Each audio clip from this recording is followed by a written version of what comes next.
Are Hispanics increasingly moving to the Republican or conservative side of the aisle?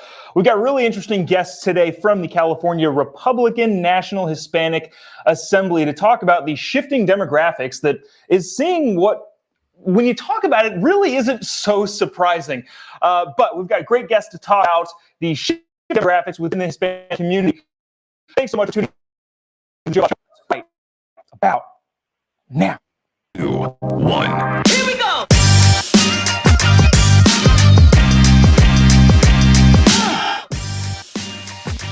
Live from a dingy bunker, completely cut off from the outside world.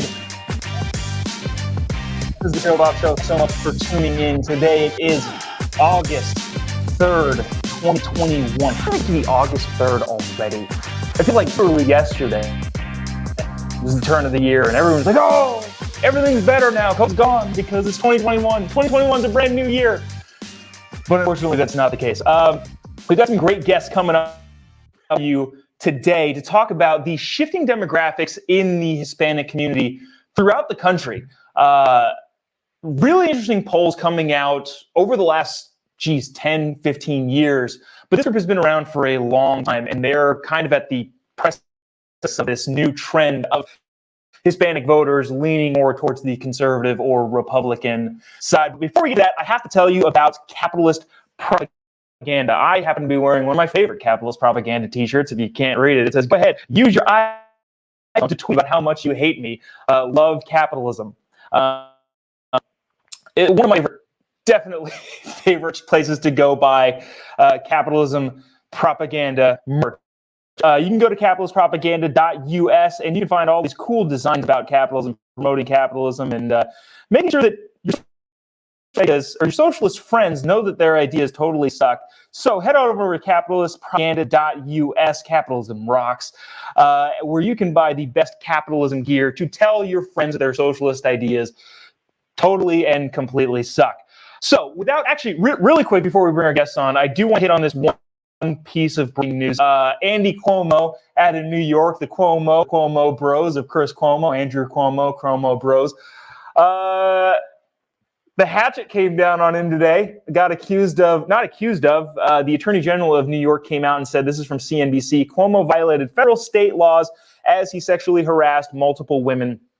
NY Attorney General says. So we might get into that a little bit more tomorrow, but that's some breaking news today. I want to say this here first. I think that because he's a Dem, he ends up surviving.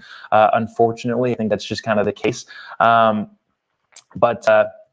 that's breaking news. Andrew Cuomo in some hot water. We'll talk about that maybe more tomorrow, maybe later on, who knows. But without further ado, I want to bring on a couple of our great guests that we have today. We got Eddie and Jaime coming in from, I don't know where you guys are in the state, but they are part of the California Republican, reread this. The California Republican National Hispanic Assembly. And they're joining us today to talk about the shifting tide within Hispanic voting demographics. How are you doing today?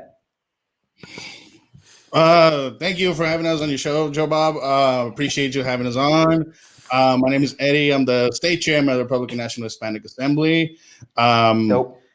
And it's a great topic you bring up. I'm gonna let Jaime introduce himself real quick, and then once he does, we'll dive into it.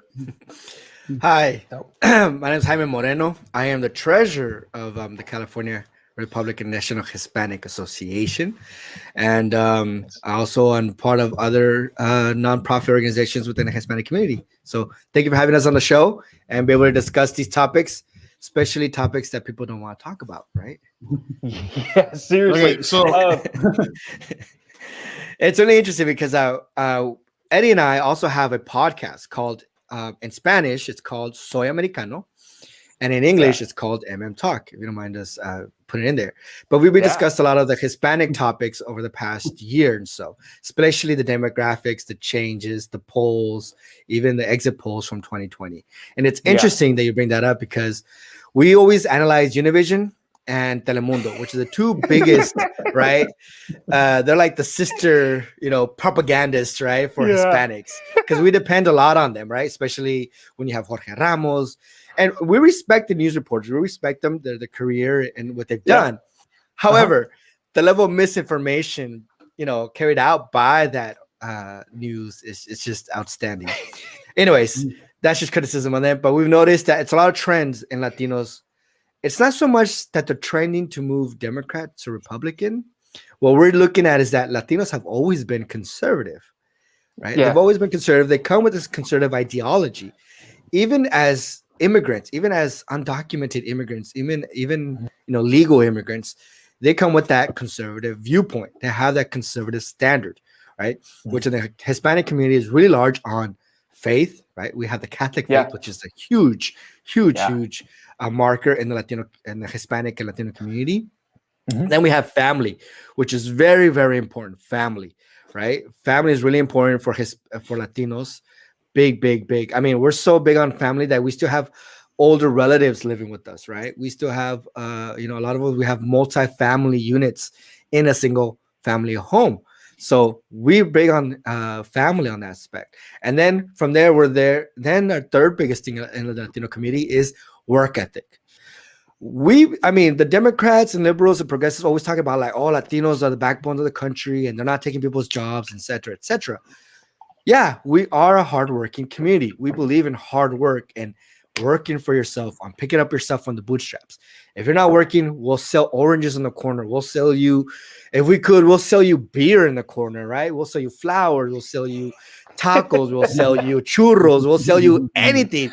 Cobijas, and I'll eat them happily. Biggie bakes, Huh? I said I'll eat them happily.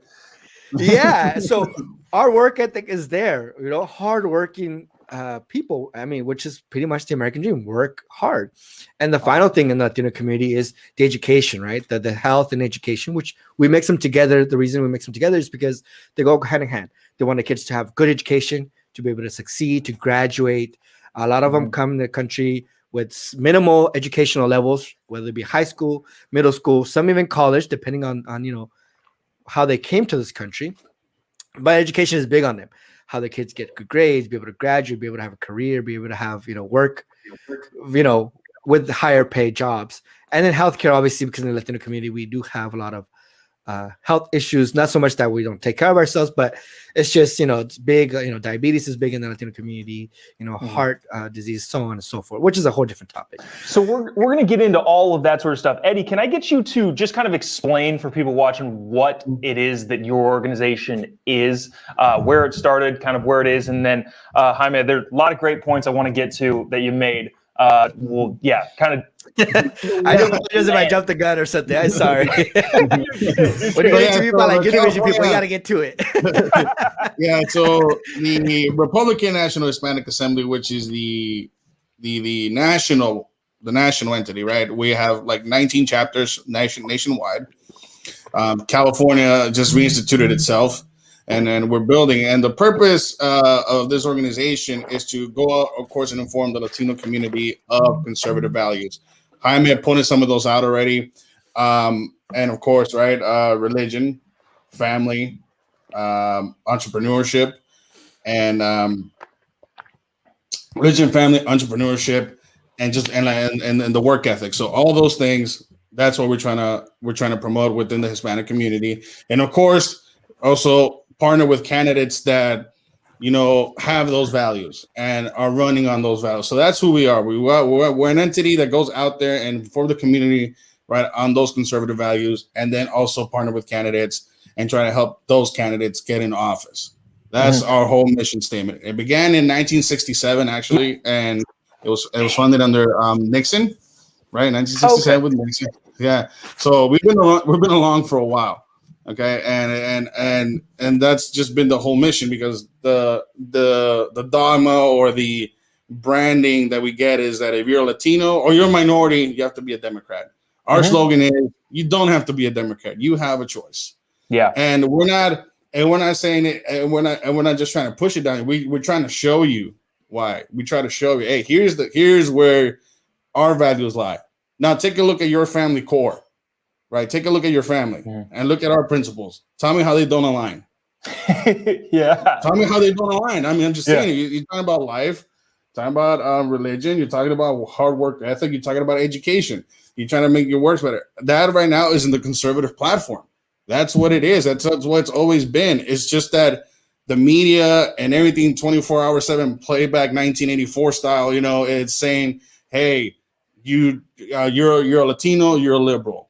We just recently, and Jaime just pointed out how we do al punto. There was this young advocate for DACA. Okay. There was just an advocate for DACA. And she was like, we don't need Republican votes in the Senate. We just need Democrat. I was like, what are you talking about? How are you gonna argue immigration reform? You see, and this is where we come in. Do you know the rules of the Senate? Do you know how things go on? Maybe you need to inform yourself of those things, because if you actually knew about that, you know that the parliamentarian is going to argue whether immigration reform belongs in a reconciliation bill.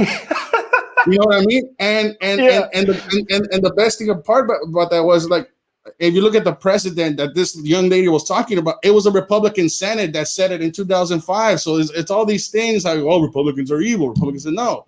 Republicans has always been pro-immigration. Yeah. But what we're trying to tell the Latino community is that immigration in general is not the biggest topic in the Latino community. You look at any poll, it's always the first two things: healthcare and money, healthcare and the economy. It's always the first two things. It's always the first two things you see in every poll. What's important to the Latino community? Immigration is like 5 or 6. But ironic, isn't it? but when you turn on Univision, you turn on Telemundo, you go on their website, immigration, and we're saying no. We in an organization say there's more to it. You have to look at what your values are. When you go to the voting booth, are you voting your values, or are you voting what people are telling you to vote? And that's it. So So check this out. I want to get onto this. There's all of the things it's kind of mentioned now in this New York Times article that came out.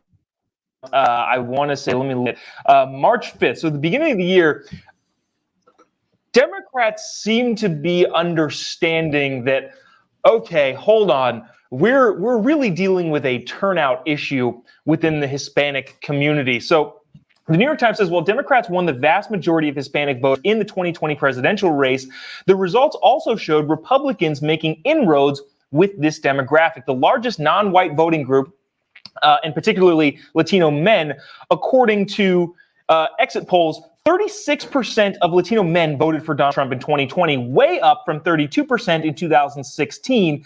These voters also helped Republicans win several seats in racially diverse districts that Democrats thought were winnable, particularly in Texas and Florida. Both parties see winning more Hispanic votes as critical to the future, obviously.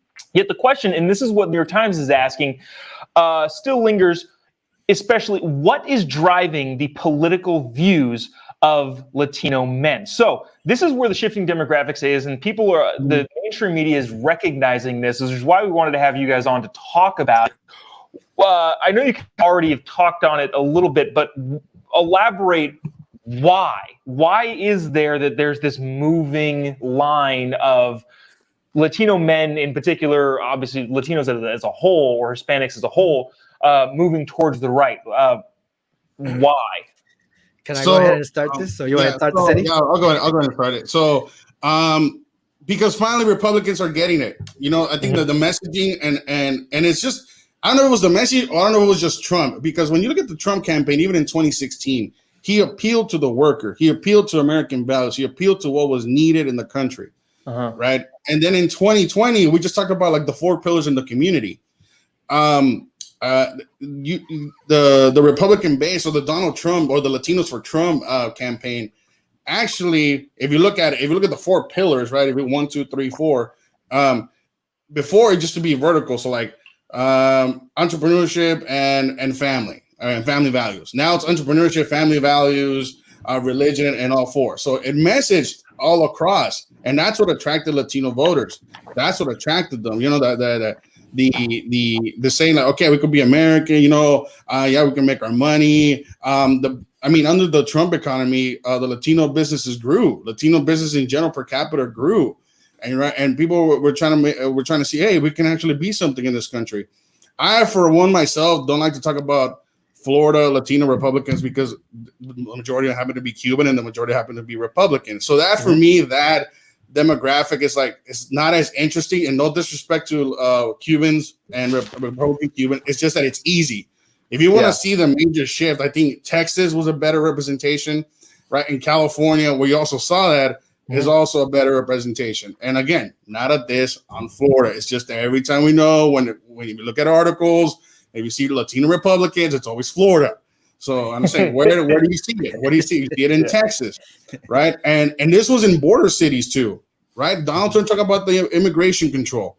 And if you don't believe me, ask Henry Cuellar right now, who's Democrat, right? He's even upset about what's going on with the border policies. That wasn't happening before, but every time Latinos ask, hey, why did you switch this district from Democrat to Republican? Something that didn't happen since the Reconstruction was border policy. We need control, and Donald Trump provided control. Donald Trump provided the economic security, border security, all these other major factors that allowed us to say, hey, maybe there's something here. And what did Donald Trump say in 2016? Democrats don't seem to be working for you, so what do you got to lose? And people are saying, okay, this guy's talking to the family. This guy's talking about protecting religion. This guy's talking about border security. All these things said, yeah, the Republican platform seems to be more in line with my values. So when you look at men in general in the community, right, we tend to be the providers. Sometimes they call us the machistas, whatever. We just want to provide for our family and all that, and that's what it is. That's what drove it, right? The messaging of the family, protecting your family, providing for your family, protecting your religion, and that's what I think drove that move from 28% to, I think it was from 29% to 36%, which I believe the number you brought out in 2020. Yeah. Go ahead, Jaime. You had something to say? Yeah, just to add on to Eddie, I mean, he's correct. A lot of things that Donald Trump appealed to. But one of the things that we have to also understand is that Latinos, the first generation of migrant Latinos are men. The men usually come to the United States for work, to provide, to get money, to send it home to their family members, right? So they come to this country. Of course, they start realizing, I believe, and in the polls might have to show, but there was an article, I believe, was it Politico or was it, I think it was LA, New York.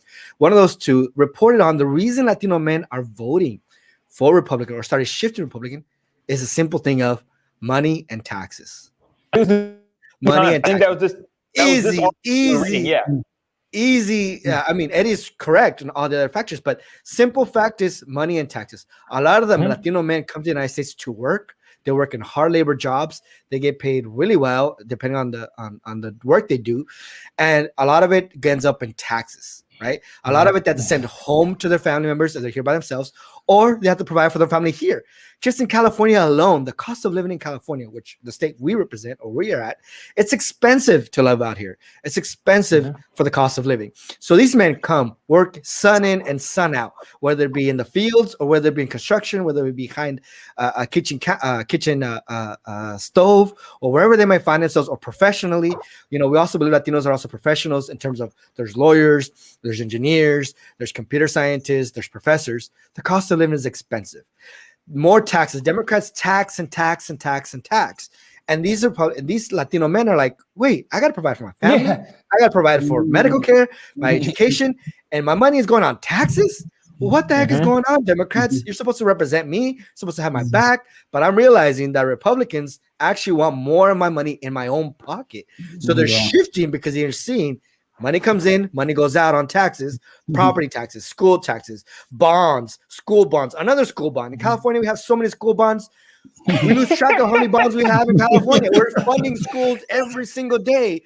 It's so much that the last statewide bond was rejected because California's like, dude, how much money do you have to put in schools? And Latino men are the same way. They might not speak it. They might not go on Univision and talk about it because a lot of them are women. But the men specifically will complain on how much damn taxes we're getting, how much they work their butt off, and get taxed on it. So Latino men get upset about that.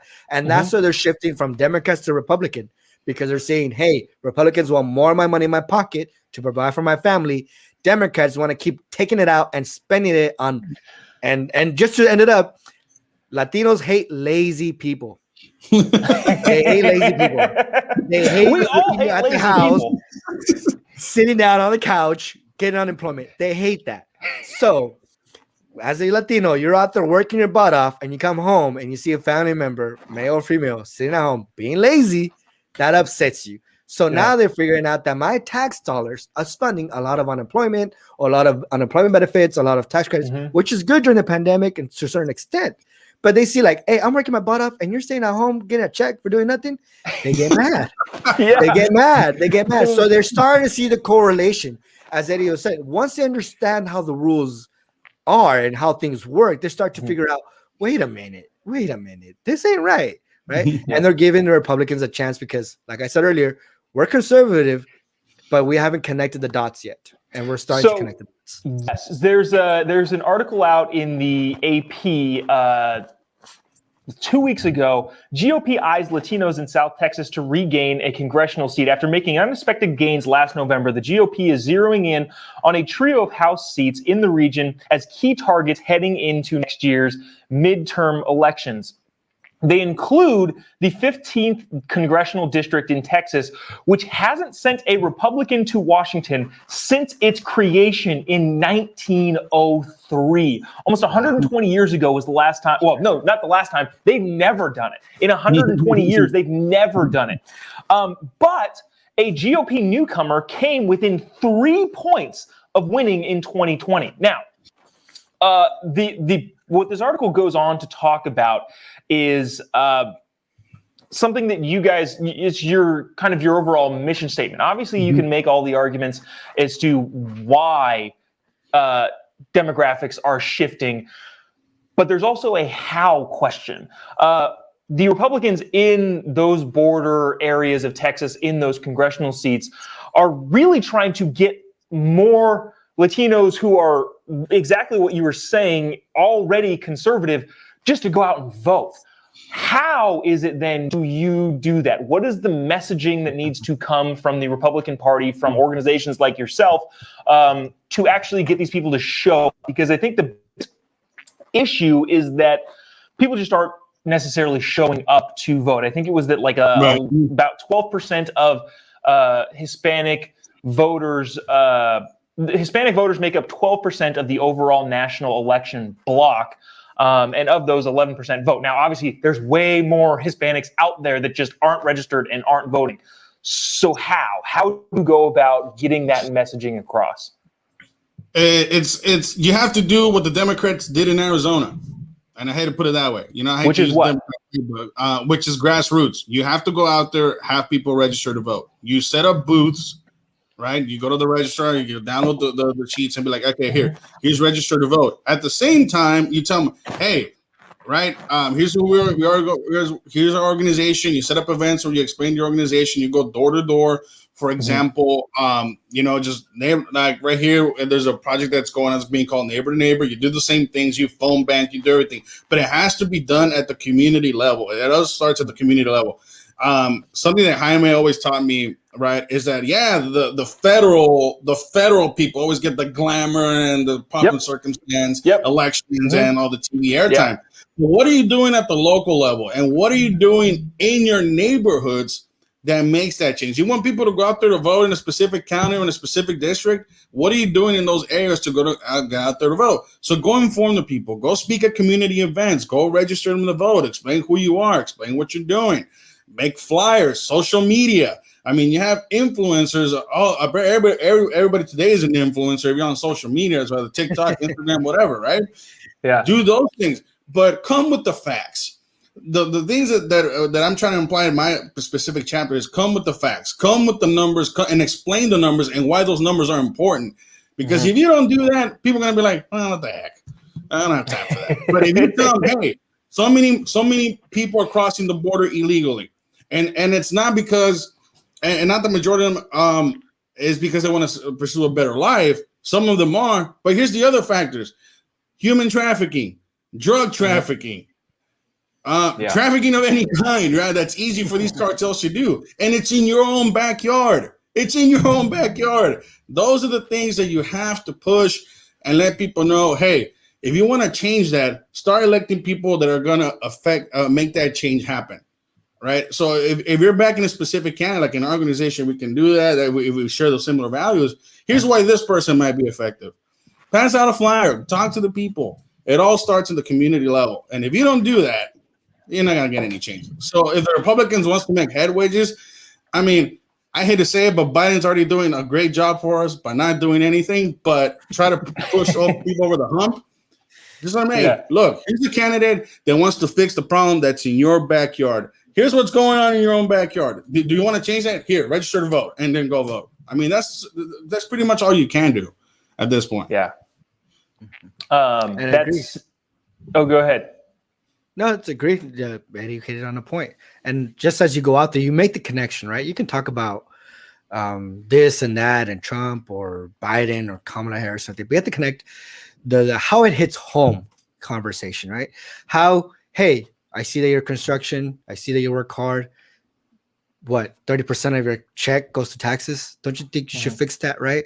Don't you think you should get more of your money? And why the Republican Party and the platform connects with you directly, right? As you go out there with grassroots connection, why the conservative value? It might not have to be the Republicans. It could be the conservative value. Hey, you're the decider of your own fate, of your fate, your own family, not the government, not the teachers union, not ICE or DEA. You are the decider of your own family. You decide where your family wants to go, where they're going to go up.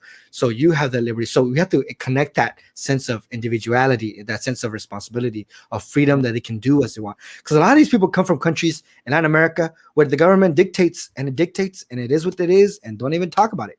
And unfortunately, a lot of countries are like that, where the government has so much hard hand on the individual that speaking against the government, it's like, standing up for yourself, it seems like, you're going to get either killed by your own government, arrested by your own government, or, harassed by your own government. But here in the United States, we can stand up for ourselves. We can stand up for our freedom and not face, we might face a little bit, but you still have a backbone of your freedom, your individuality, where the government responds to you, not so much you to the government. So making those connections of how policies affects them directly. And I'm not surprised, like the stat you gave, that we haven't had a Republican in the deep South of Texas, that deep South, right? Since 1901 when it was formed, because the Democrats held the deep South for many years, right? Those racist Democrat, history people, Democrats back in the day, right? Like we said earlier, they're just kind of making the connection, realizing that, the conservative value makes more of my ideology rather than just immigration or whatever Univision Telemundo says. So this is a funny headline from Newsweek. I think you're get through it, and I think you're gonna laugh at the conclusion that this guy comes to.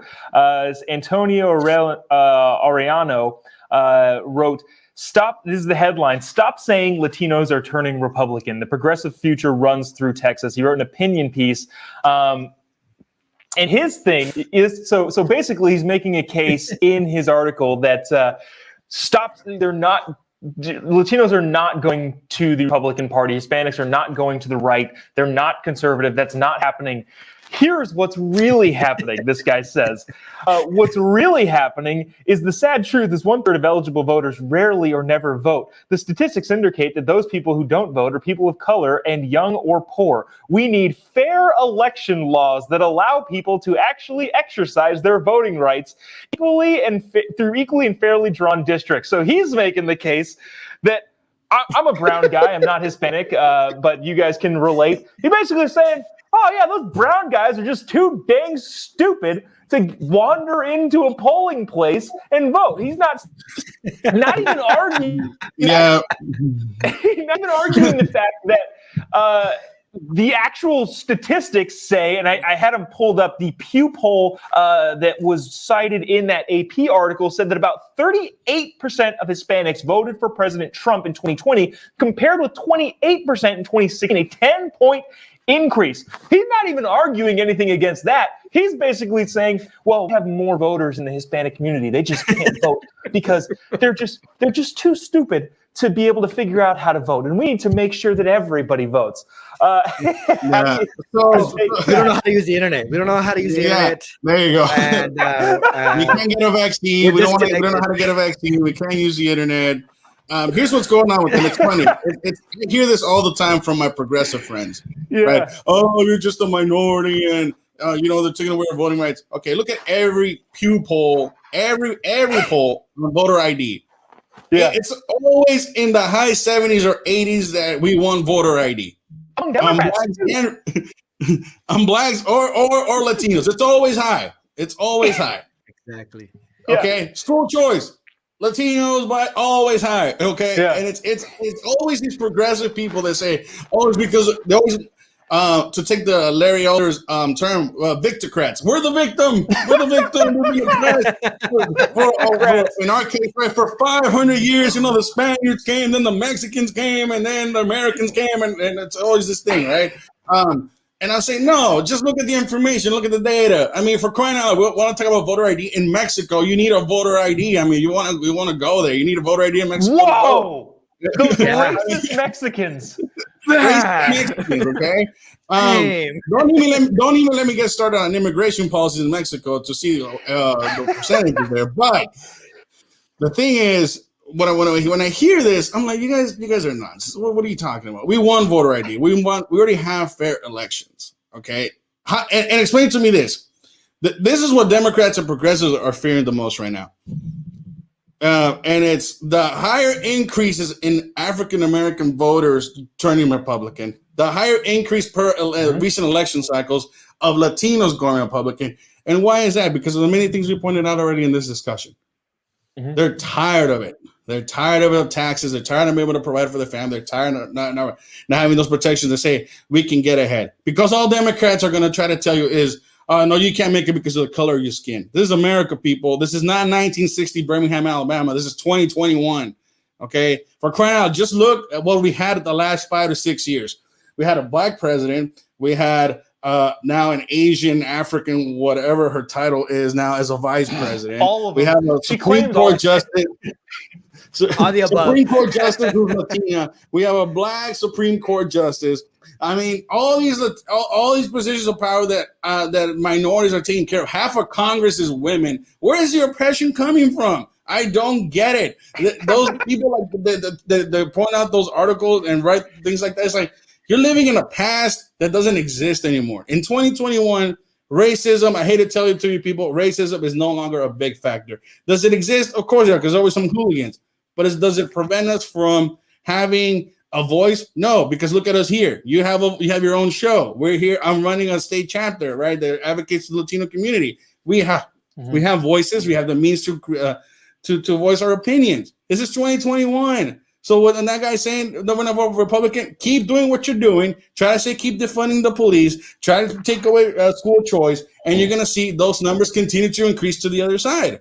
Press the panic button, break glass, whatever you want to call it. That's funny. And it's also interesting to add on to it. Eddie says it's just the argument for defending, just like you pointed out, Jobob, is that the argument is so dumb and simplistic. Racism or voter suppression. That's the only argument they ever have to defend themselves and why people shouldn't conservative. And people are seeing right through it. They're like, wait a minute, right? They're like, wait, what? We can't vote because we're voter suppressed? Really? So the argument is so weak and so shallow. Go ahead. Sorry. This is my favorite. This is my favorite thing to do. Well, actually, let me bring up this comment. I also became a Republican along with my entire family. We don't like Democrats because the agenda of racism and the breakdown of family traditions, which is exactly in line with what you're thinking. Here's what I say a lot to my progressive friends. Tangent, really quick. There was a poll that came out that said more Republicans have Democrat friends than Democrats have Republican friends. Party tolerance, maybe not. Anyways, here's my favorite thing to say.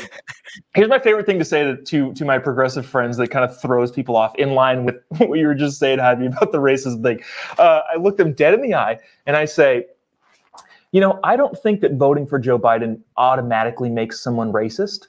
And then that just throws people back on their heels so hard. Well, hold on, wait a minute. No. Well, wait, do people think that? So next time you're out there, try that. Try the, I don't believe that voting for Joe Biden makes somebody racist. I just refuse to believe that. There are good people out there that are Democrats that aren't racist. And watch people just confuse themselves into a little ball and not be able to figure out how that works. This is Jose Lopez. I know Jose quite well from Hispanic in Texas. South Texas Hispanics are switching to the GOP because we share conservative family values. Again, exactly like what you guys are just saying. It's a value situation. Now, if you get past the orange man bad, you tend to get into the actual components of the conservative value structure that really aligns with the Hispanic community. That's just how it seems we're all in agreement there. And that is correct.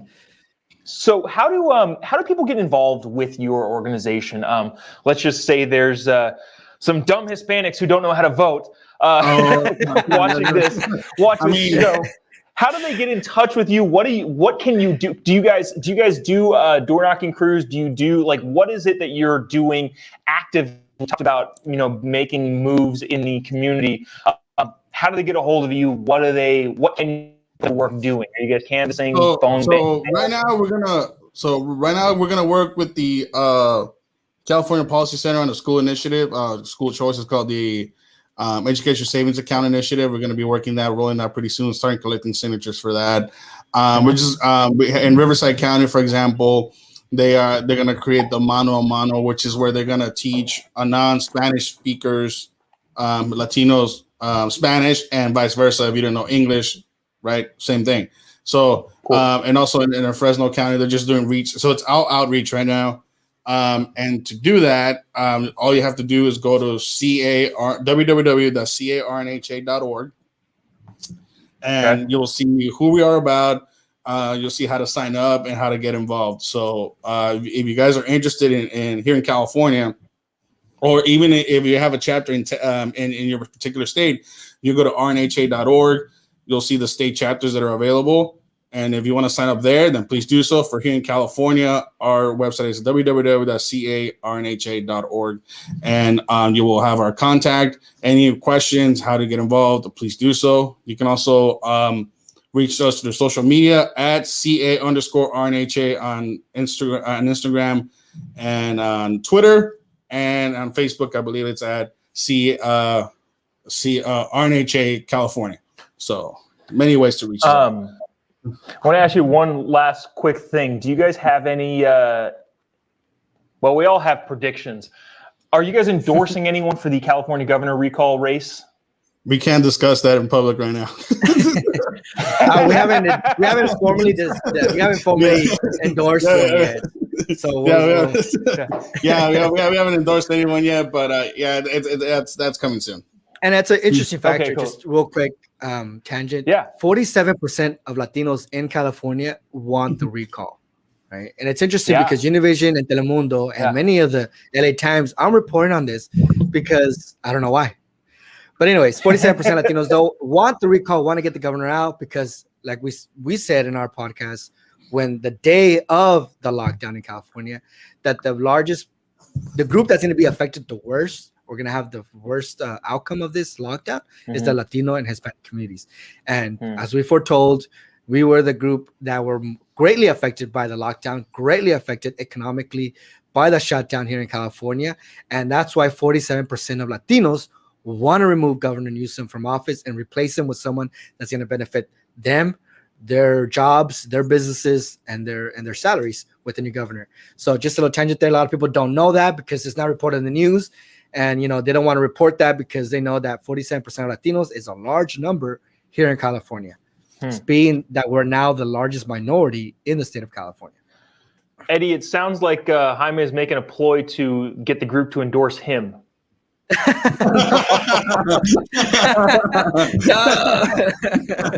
he was going to go in there. We can discuss that, but he's not. Hey, I will be. That's. I'll be voting for you, Jaime. I'll be a writer. Thank you. Awesome, guys. Well, hey, do you have any final closing thoughts before we kind of let you go? Just to Latinos out there, just know that you always have a choice. You have a choice. You don't have to be a Democrat, regardless what the media tells you, regardless what your friends tell you. You have the ability to go out there and vote what best represents you. I'm not telling you to vote Republican now. I'm telling you what best represents you, right? regardless of what's going on in the country today, vote who you are, go represent who you are. You have a choice. It's funny how you hear this from conservatives, but you know, it's supposed to be the other side that speaks like this. But we don't. As long as you respect our core beliefs, we'll respect your core beliefs and go do what you want to do. Yeah. You don't have to be a Democrat. You don't have to follow the crowd. Be who you want to be, and that's one of the core values of organizations. Be who you want to be, and go out there and do it. That's it. Don't be afraid. That's what I'm saying. Don't be afraid. I know in this world, people are afraid to speak up in their jobs and just individual settings because of friends. You'll lose friends. Yeah. If you're losing friends over political opinion, they're not your friends. Yeah. Jaime, what you got for us? Just what Eddie said. You know, you have the right to choose, and also look at your voting record, right? Who you've been voting for the past, whenever you started voting, right? And how that vote helped you in the long term or affected you in the long term, right? Because there's consequences, right? Democrats says consequences to elections. There's consequences. The world's gonna end if you don't vote us, right? But if you look at your voting record and you voted for certain party, you know, how has that come out? In California, we've been deep blue for over 20 years, right? Over 2 decades, almost going on 3 decades, right? Of voting deep blue. Look at California. Look at what's going on here in our state. Oh, it's great. It's awesome. The roads are incredible. The homeless situation has been completely eradicated. The fires are non-existent. Crime is completely down, right? Is that what you were going to say? Yeah, and then gas prices are hella high. You know, you can, half your check goes on gas now. Cheap. Yeah, right. You know, $4.25, $4.30 for regular gas. Beautiful, right? So just look at, your voting record in the past and how that particular group has benefited you in the long term, and obviously benefited from your vote. So just look at it, and then if there's time to change, just like we're able to change things in our lives for good, evaluate. Maybe there's a good chance that you might need to change your voting behavior. Awesome. Well, Eddie and Jaime from the California Republican National Hispanic Assembly, thanks so much for joining us. If you have any interest in checking what these guys are doing across the state and across the country in total, head over to carnha.org. I hope I got that right. Thanks, guys, so much for being on. Really, really appreciate the time. Thank you. Thank you, Jobob. Awesome.